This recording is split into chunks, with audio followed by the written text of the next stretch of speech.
తెలంగాణలో సంచలనం సృష్టించిన ఫోన్ ట్యాపింగ్ కేసులో ఒక్కొక్కటిగా కీలక విషయాలు వెలుగులోకి వస్తున్నాయి. తాజాగా అందుతున్న సమాచారం ప్రకారం ఆంధ్రప్రదేశ్ సీఎం నారా చంద్రబాబు నాయుడు, మంత్రి నారా లోకేష్ ఫోన్లను కూడా ట్యాపింగ్ చేసినట్లు తెలుస్తోంది. ఈ కేసులో ప్రధాన నిందితుడిగా ఉన్న ఎస్ఐబి మాజీ ఓఎస్డీ ప్రభాకర్ రావు సిట్ అధికారులు విచారిస్తున్నారు.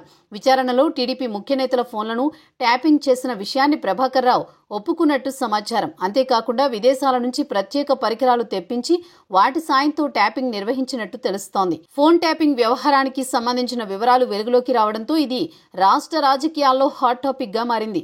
చర్చకు దారితీసిన మరో అంశం ఏమంటే కేవలం టీడీపీ నేతల ఫోన్లే కాదు, కాంగ్రెస్, బీజేపీ కీలక నేతల ఫోన్లను కూడా ట్యాప్ చేసినట్లు వివరాలు లభిస్తున్నాయి. ఈ వ్యవహారం అంతర్జాతీయ స్థాయిలో జరిగినట్లు సంకేతాలు కనిపిస్తున్నాయి.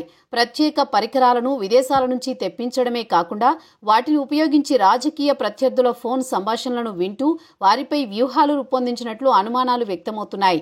ప్రస్తుతం ఈ కేసులో ప్రధాన నిందితుడైన ప్రభాకర్ రావును మరింత లోతుగా విచారించేందుకు సిట్ అధికారులు సన్నద్దమవుతున్నారు.